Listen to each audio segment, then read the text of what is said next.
The South American jungle is a forgotten world, full of strange and mysterious animals.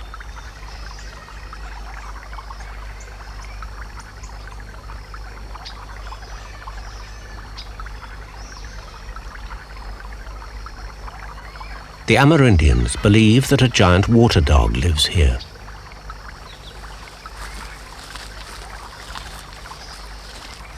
The Spanish conquistadors thought a huge wolf had left the forest to rule the rivers.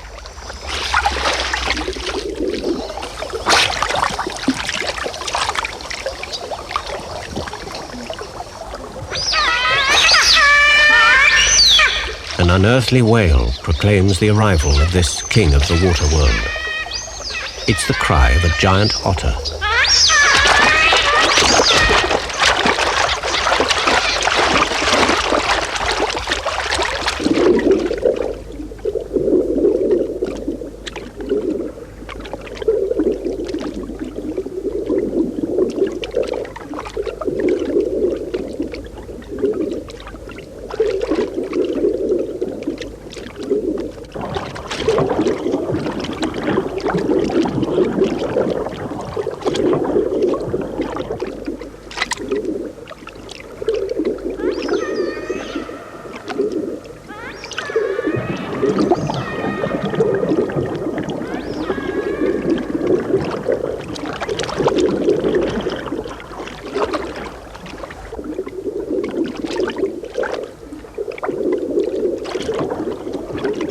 The giant otter is the largest of its kind on Earth. A mature male can measure over 8 feet, more than twice the length of its largest relative.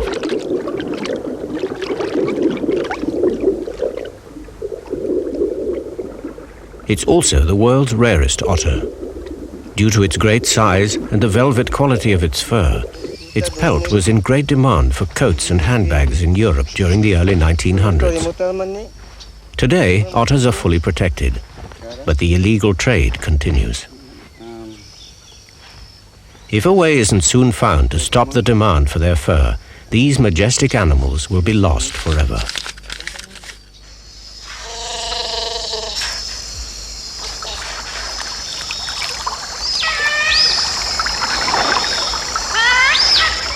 The giant otter once ranged throughout Amazonian America, but loss of habitat, river pollution, and indiscriminate hunting have taken a heavy toll.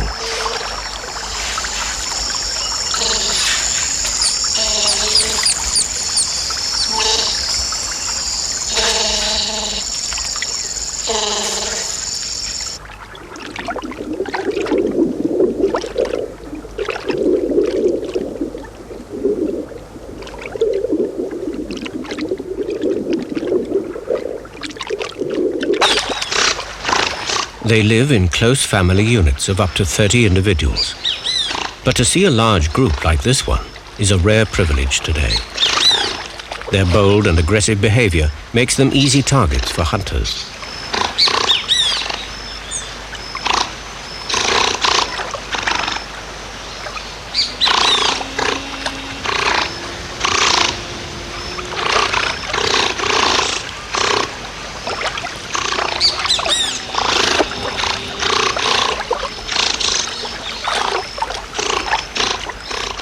There are probably no more than 1,000 giant otters left, and they are only found in isolated areas of the South American interior.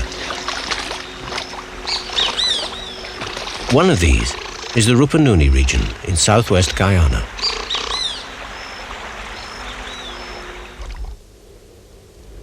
Guyana means land of many waters. The rainforest and savannas are crisscrossed by a network of rivers and creeks.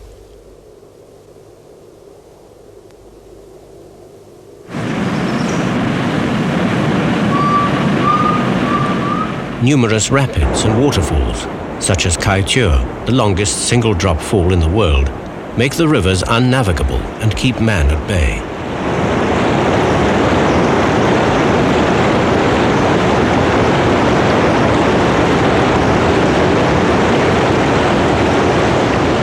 Giant otters have been exterminated in most of their former range.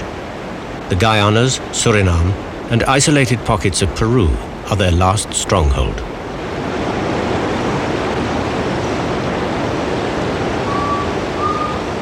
In Guyana, there are a handful of people who are deeply concerned about the otter's plight. Deanne McTurk has a large ranch in the heart of the Rupununi Plains. She is struggling to protect the otters living on her land and devotes an increasing amount of time to rearing orphaned cubs.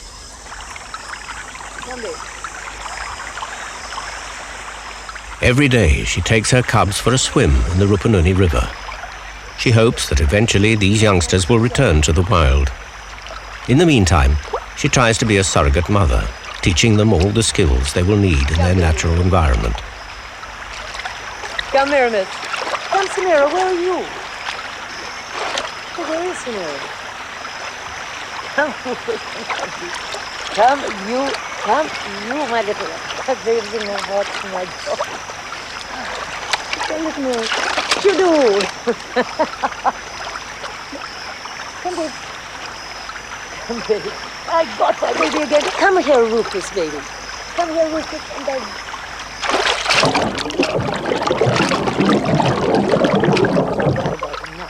Baby, yes, you're all cuddly.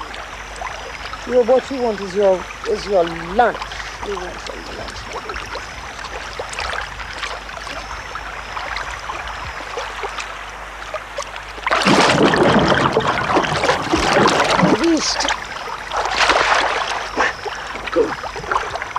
Deanne's grandparents were pioneer settlers. But the Makusi Indians have been here for thousands of years, and in all that time they have coexisted with wildlife. Now times have changed. They wear Western clothes, but in some ways live much as their ancestors did.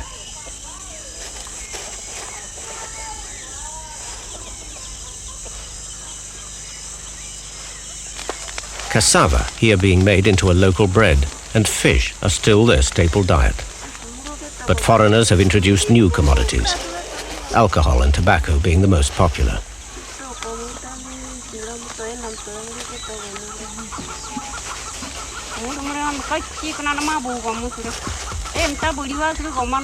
Few Indians live off the land today. Many are employed by settlers, and they buy clothes, food and drink with their earnings.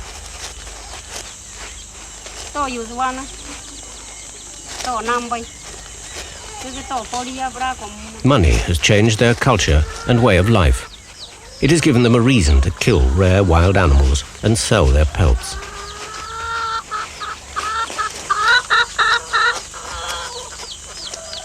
But the otters also face a different threat from the Indians. Like people the world over, the Makusi are fond of keeping pets. Apart from dogs and cats, they also take in a variety of wild animals, including parrots, monkeys, and giant otters.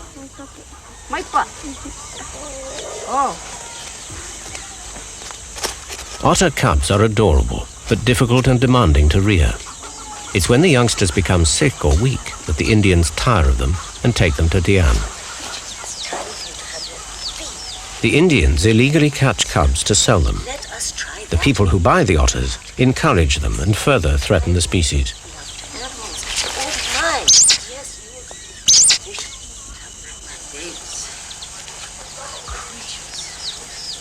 Even in capable hands, their chances are slim. Cubs are often weak or even dying by the time Deanne takes them in. A suitable milk substitute is difficult to obtain in the jungle, as are antibiotics. Come, little baby. Let us go. Let us go. Let us go, my love. Come, babies. Come, creatures. Come, Jess. Neither of these baby otters is alive today. One died of an infection, and the other was clubbed to death by an Indian for chasing chickens. It's coming. Jezebel, baby. It's sleepy time, my darling. It is sleepy time. Giant otters rarely threaten livestock, but they do compete for fish, and the Amerindians regard them as rivals.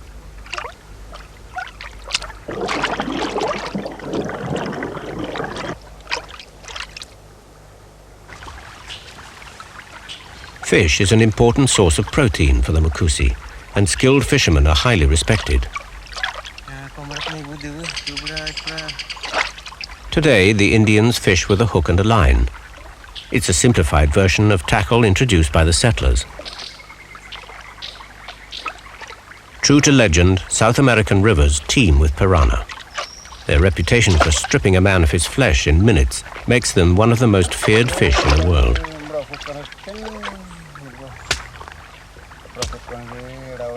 They are the only fish the Indians kill before retrieving their hook.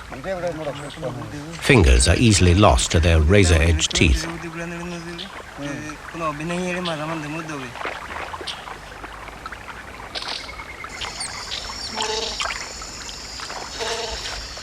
The Makusi still use the traditional bow and arrow to hunt large fish, and any other animal which comes within range. An otter pelt is worth $15 on the black market, the equivalent of 2 weeks' wages.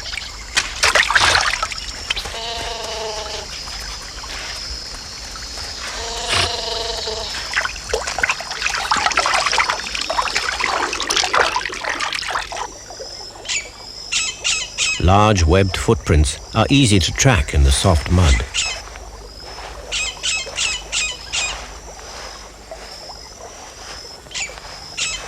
The Makusi are some of the most skillful hunters in the world. They can move silently through the bush and sneak up on their quarry.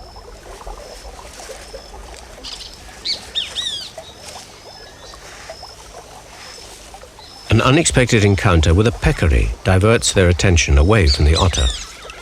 This South American wild pig is prized for its meat and is worth more to the Indians than an otter.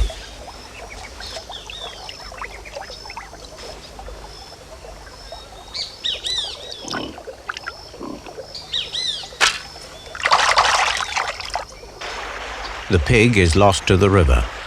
The Indians are reluctant to wade into these piranha-infested waters. Activity upstream means the piranha are homing in along the blood trail. They don't totally deserve their fearsome reputation, and some of the stories about them are often pure fallacy.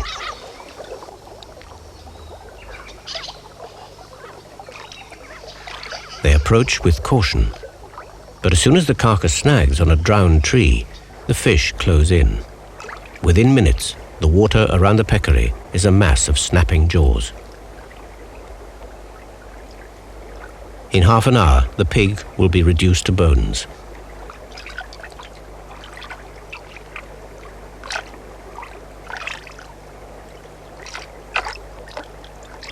In these piranha-infested waters, an aquatic mammal's chance of survival might seem slim. But contrary to popular belief, piranha usually only attack dead or dying animals. A healthy otter is too fast and agile. It's the fish which need to beware. They are among the giant otter's favorite prey.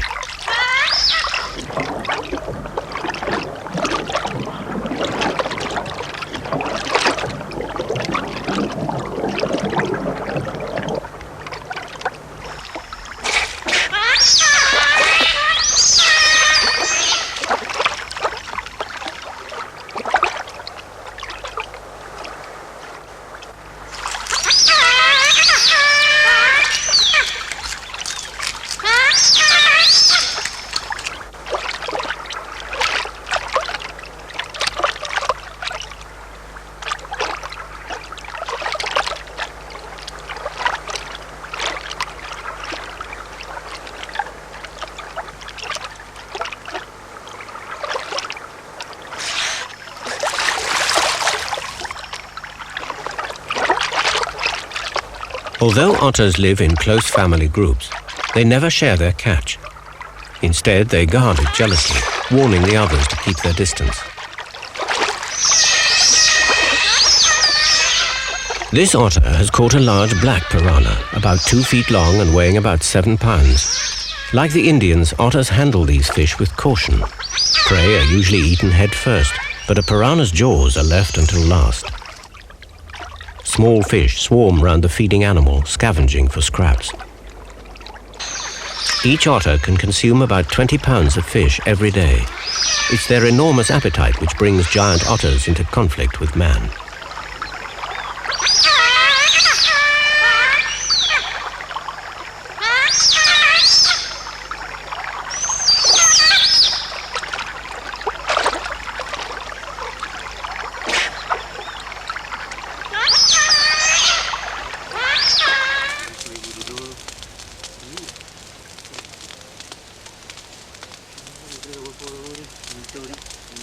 Piranha are bony and fiddly to eat, but they're plentiful and taste good.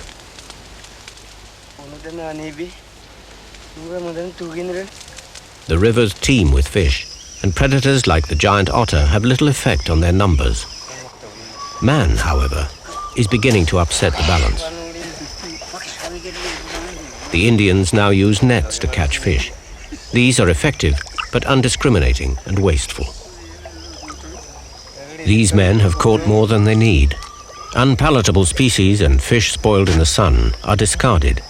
But when fish stocks fall, it's the otters who get the blame.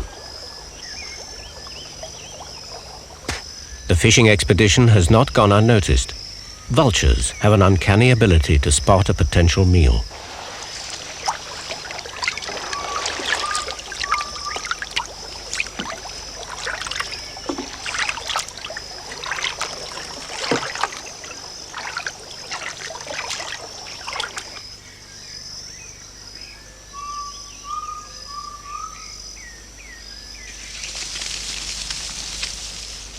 Vultures have a sinister reputation as disposers of corpses, but they perform a vital role.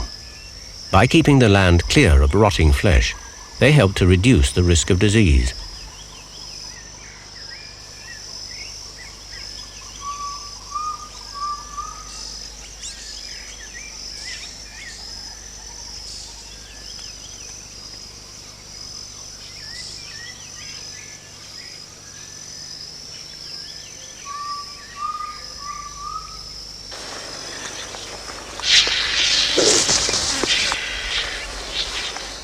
There are two common species in Guyana, the black vulture, which locates food by sight,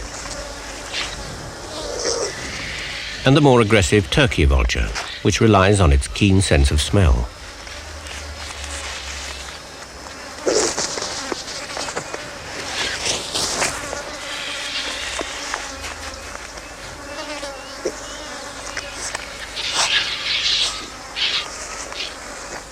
The squabbling birds and the smell of rotting fish attract the attention of one of the most formidable residents of these rivers, the black caiman.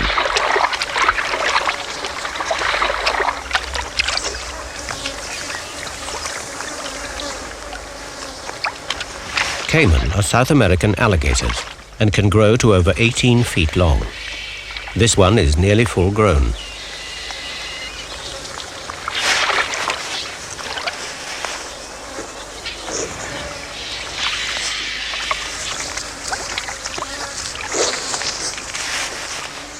They are reputed to be the fastest crocodiles in the world. They are quite capable of catching their own food, but will scavenge when the opportunity arises.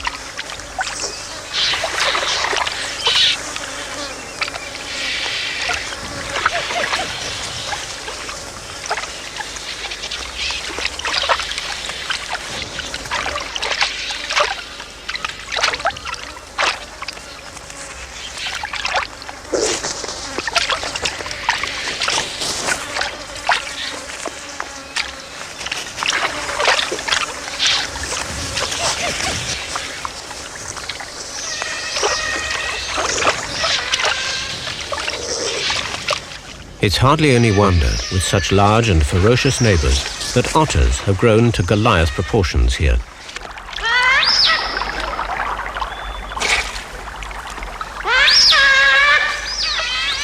A distant caterwauling warns of an imminent intrusion, and the caimans sink below the surface.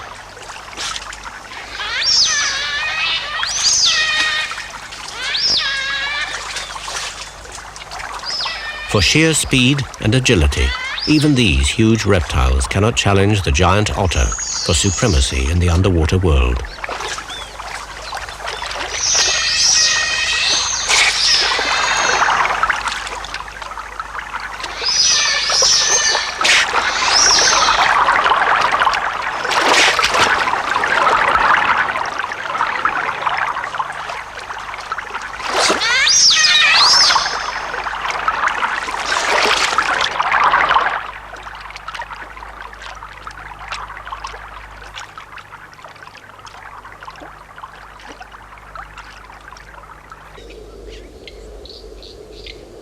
It's February, There's been no rain for 3 months. The Rupununi savannas and the flooded forest have almost dried out.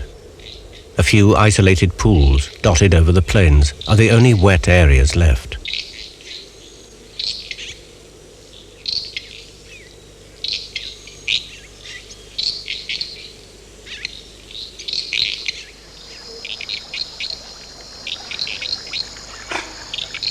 As the water level drops, the fish become concentrated in the ponds, and the otters are quick to exploit this superabundance of food. They search for fish sheltering beneath the lily pads, which, like the otters, come in giant proportions here. Some of the leaves are over 6 feet across.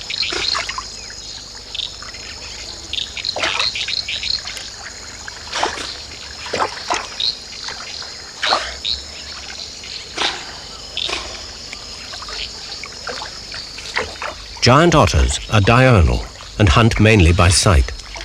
But in muddy water, they rely heavily on their sensitive whiskers, detecting prey by the slightest movement.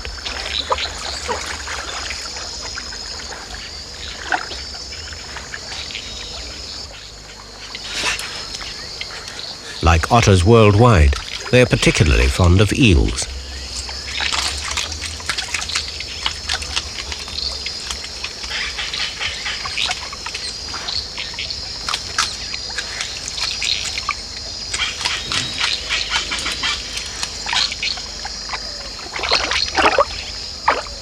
There are red piranha trapped here too.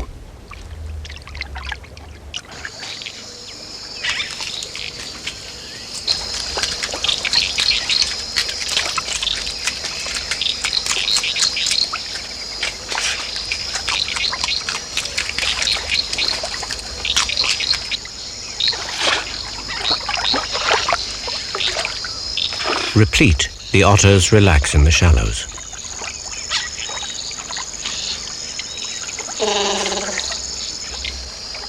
Play is the privilege of animals fortunate enough not to have to seek food all their waking hours. Surrounded by a captive larder, the otters have plenty of spare time.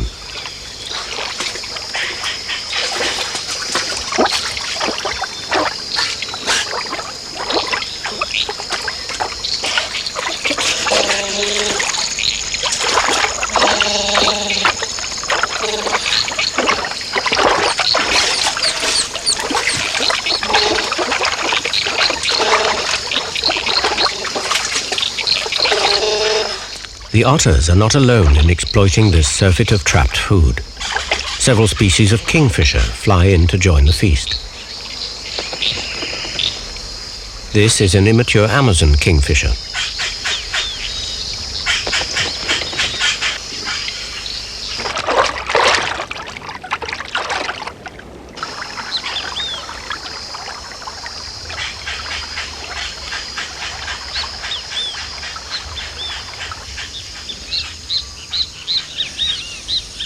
When the water is no more than a few inches deep, great flocks of egrets, storks and ibis gather at the receding edges of the ponds.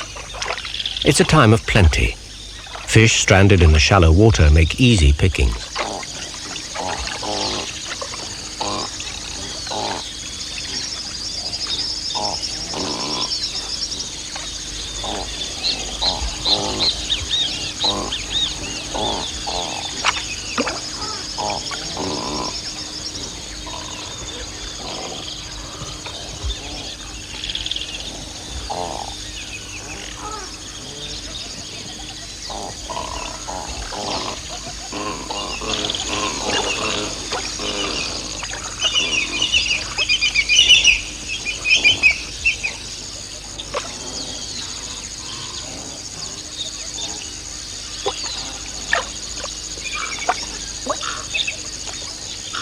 When there are no fish left, the birds will fly on to another shrinking pool. The otters, meanwhile, head back to the river, traveling along trails made by forest animals. On land, the giant otter is cumbersome and vulnerable to attack from its only natural enemy, the jaguar.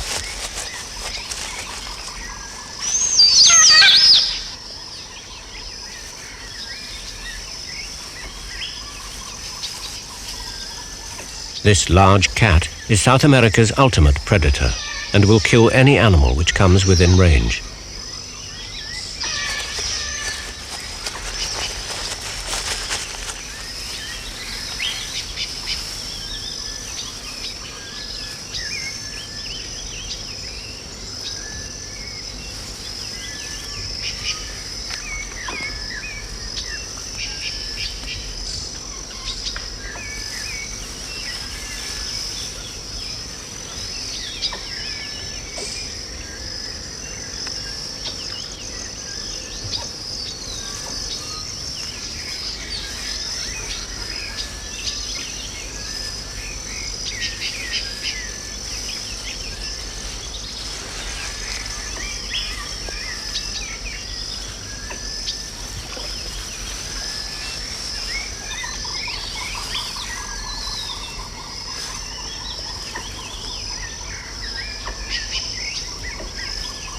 High in the canopy, a tyra is safely out of reach. The Indians call this animal the tree otter. It looks similar and is closely related to the giant otter. Both species belong to the weasel family. But the tyra is at home in the treetops and rarely ventures to the water's edge.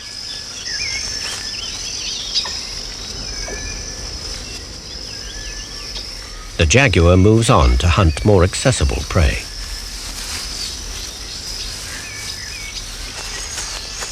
The agouti is a denizen of the forest floor, where it searches for fallen fruit. This large rodent is hunted by wildcats, bush dogs, and also by Indians. Little wonder that it's wary of the slightest sound.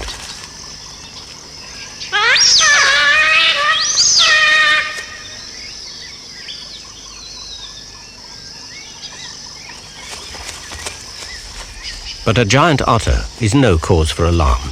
It's too slow and noisy to catch an agouti, and its prime concern is to hurry back to the safety of the river.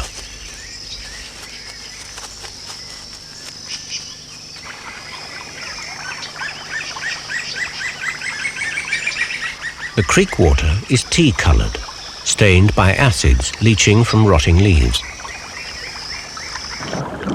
Once in the water, an otter is again in its element, moving with consummate grace.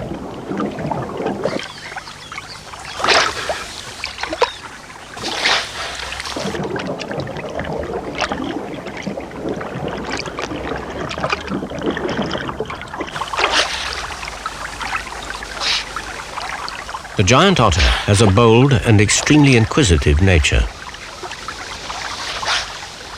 A 20-foot anaconda is quite capable of constricting and swallowing an animal the size of this otter. Nonetheless, it has to be investigated.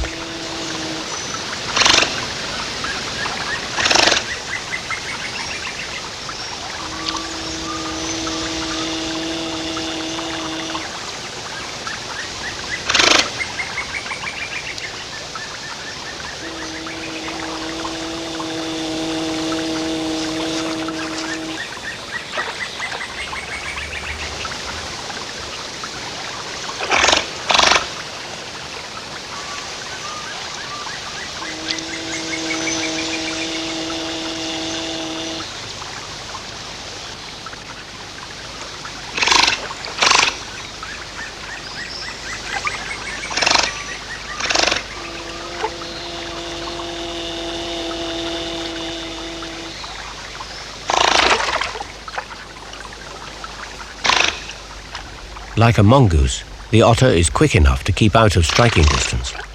It will eat small snakes, but this is surely a little over-ambitious.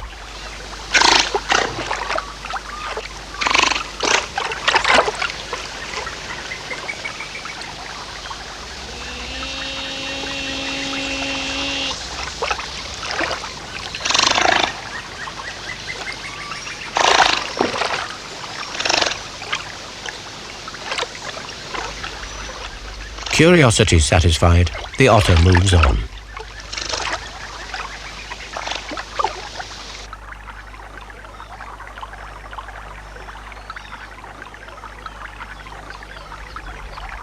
The water level in the river can drop 20 feet by the end of the dry season. Sandbanks appear, cutting off scores of fish, and leaving them trapped in the shallows. The otters are quick to take advantage.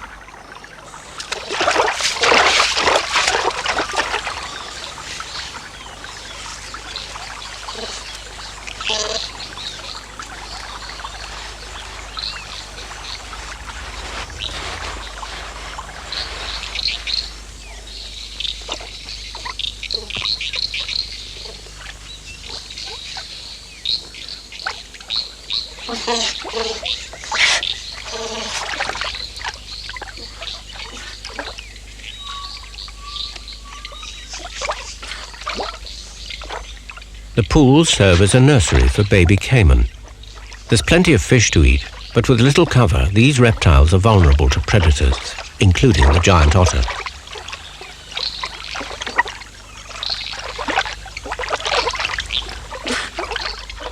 Caiman are evidently good to eat, but they're tricky to catch. They have needle-sharp teeth, which can penetrate even an otter's thick pelt.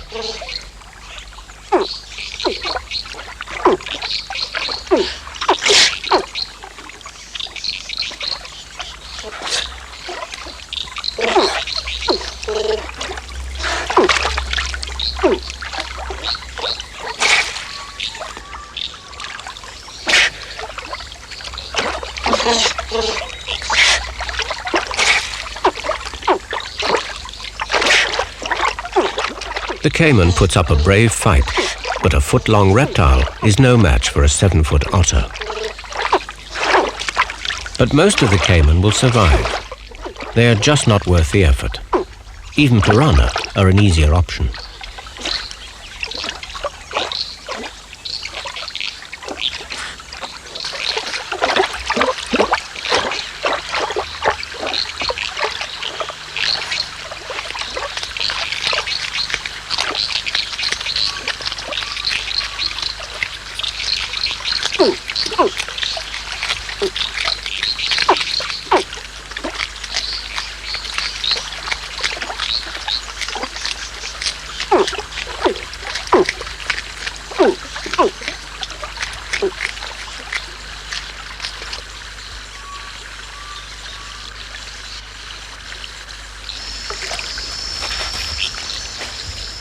When giant otters are not fishing or sleeping, they're invariably playing.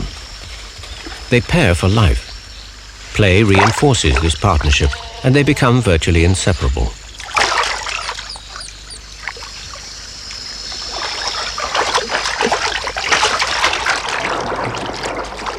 Giant otters are extremely vocal. In fact, they are the world's noisiest otter, with an extraordinary repertoire from snorts, huffs, and sneeze-like grunts to loud penetrating screams and wails.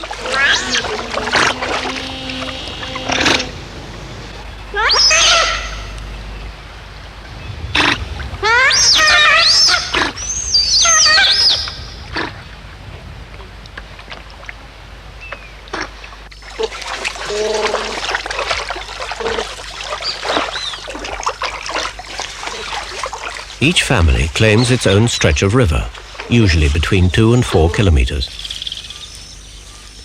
Within their territory, the otters excavate a number of chambers in the river bank, known as holts. Here they rest during the day and sleep at night.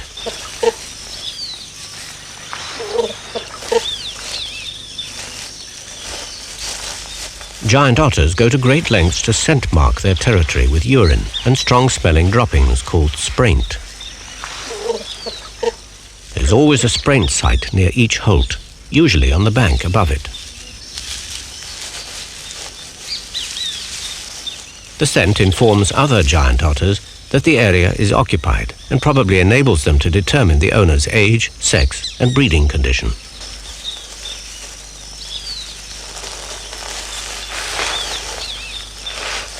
Giant otters have been known to breed at any time of the year, but most cubs are born during the dry season.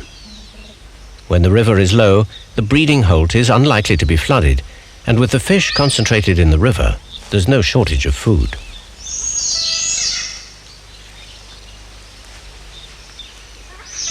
These cubs are 6 weeks old. Their eyes have opened, but like all babies, they still need a lot of sleep.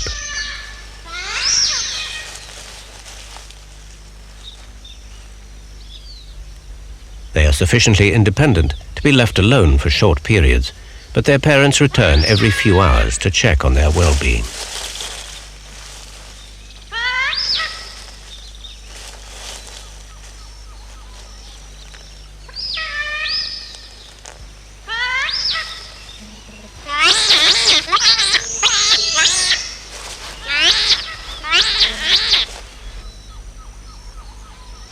It's at about this age that the adults decide to introduce their offspring to the world outside.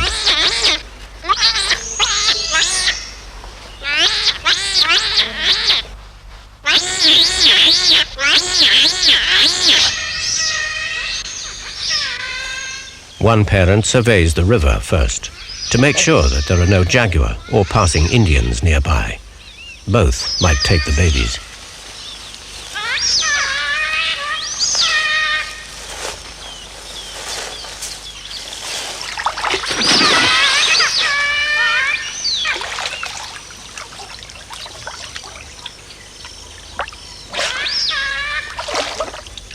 Only when it is sure the coast is clear does it return to collect its young.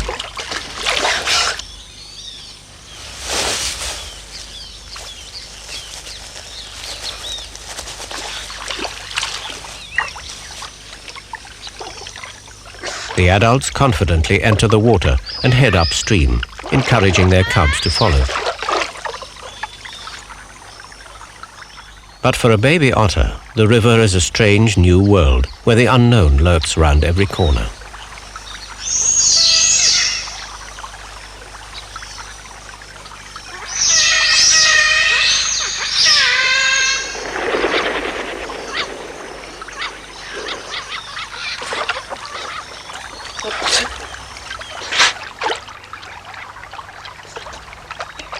Finding themselves alone, the adults pause for a while, waiting for their young to catch up.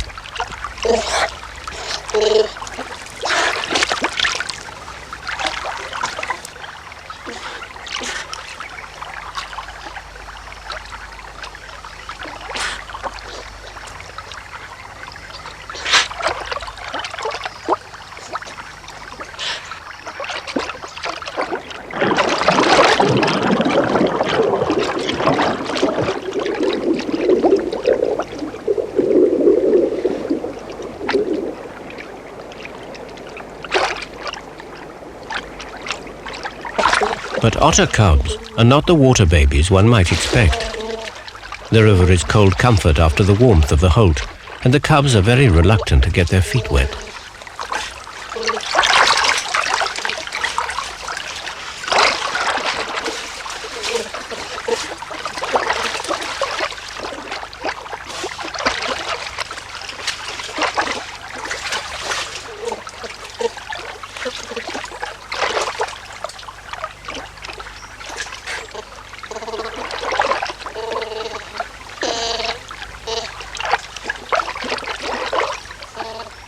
They seem torn between fear and the desire to follow their parents.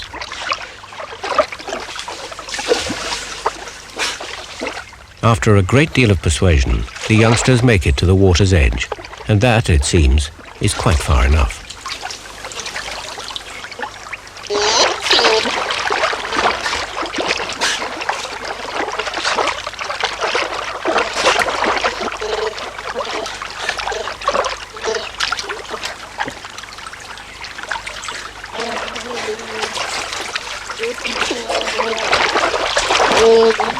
But no amount of enticing or bullying will lure the cubs into the river just yet.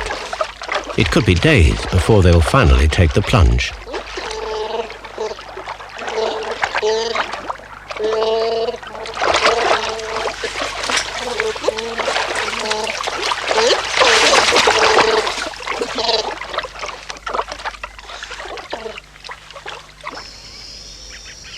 But speed is of the essence.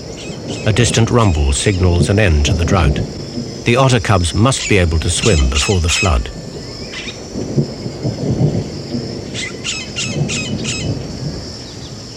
Clouds roll in from the Atlantic Ocean, laden with moisture.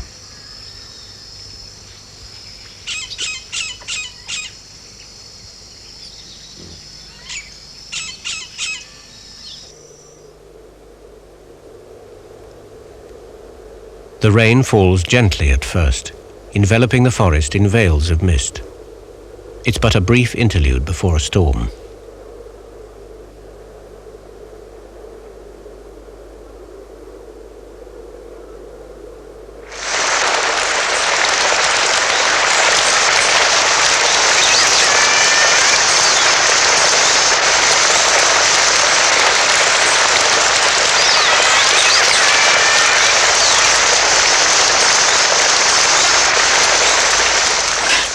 The mood is one of celebration, as the rains refresh the land and replenish the river.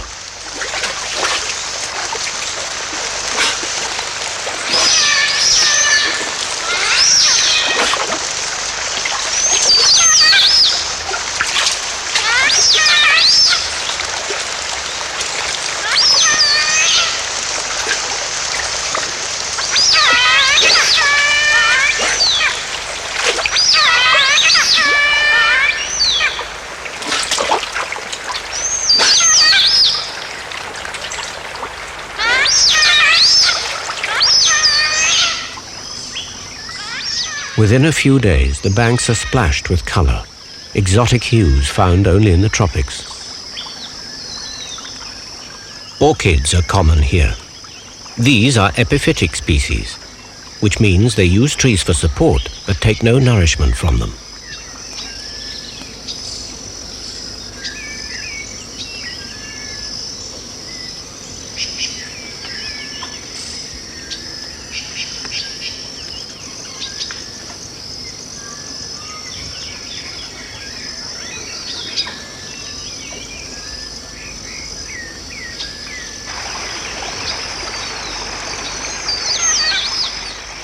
During the rains, the rivers burst their banks, flooding the forest and surrounding savanna. The fish migrate back into the flooded forest to feed and spawn, and the otters pursue them.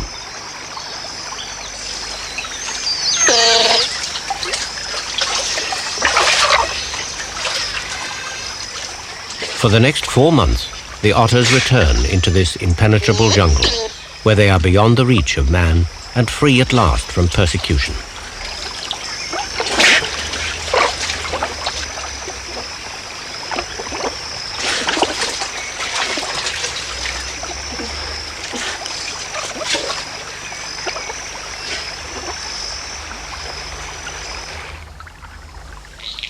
The Rupununi region is still a bastion for the giant otter.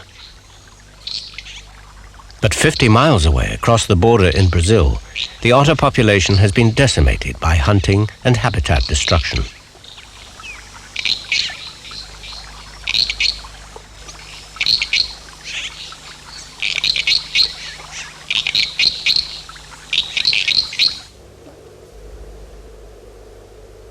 A new road is being built from Boa Vista in Brazil to the coast of Guyana.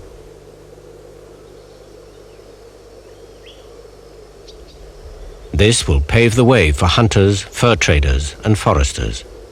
Very soon now, this sanctuary for the giant otter could become yet another killing field.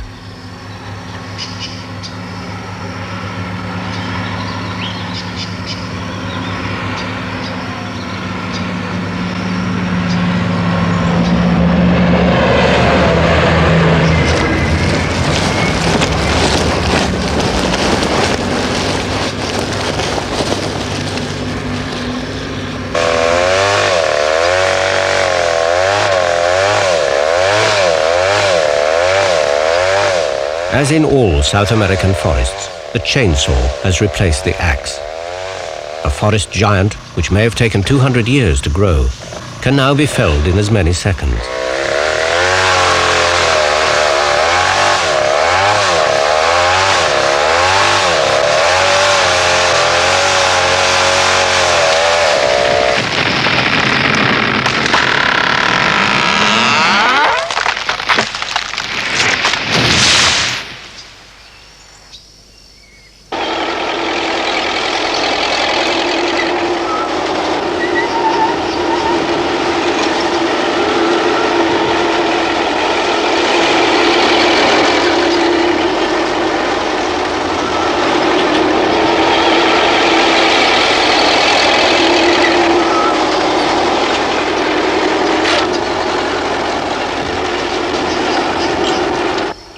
Logging is still limited in Guyana, but the world is greedy for wood and the government needs the revenue. Habitat destruction and river pollution follow.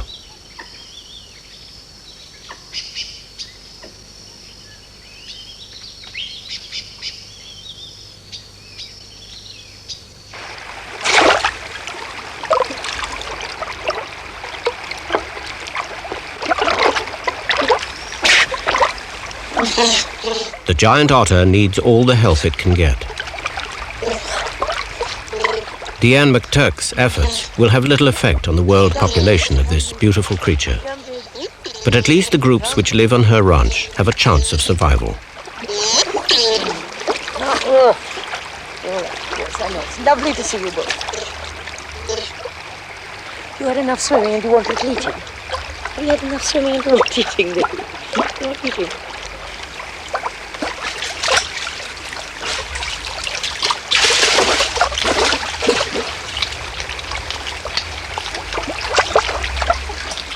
Last year, Deanne successfully released 2 adult females into the wild.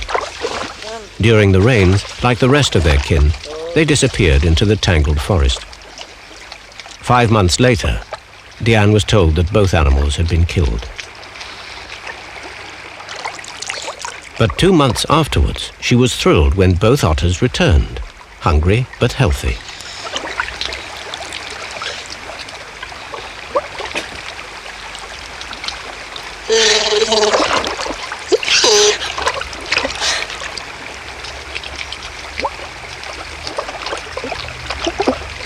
Come, let's go. They haven't yet learned to fear people, and it is remarkable they are still thriving. It means that the local Indians are listening to Deanne and beginning to respect her.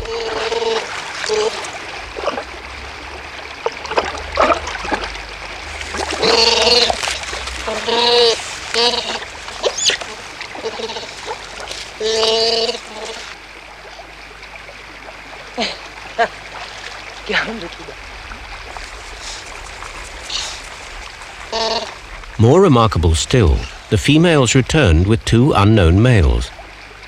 The males tolerate their mates' bewildering behaviour for short periods, but then appear to call them back to the wild.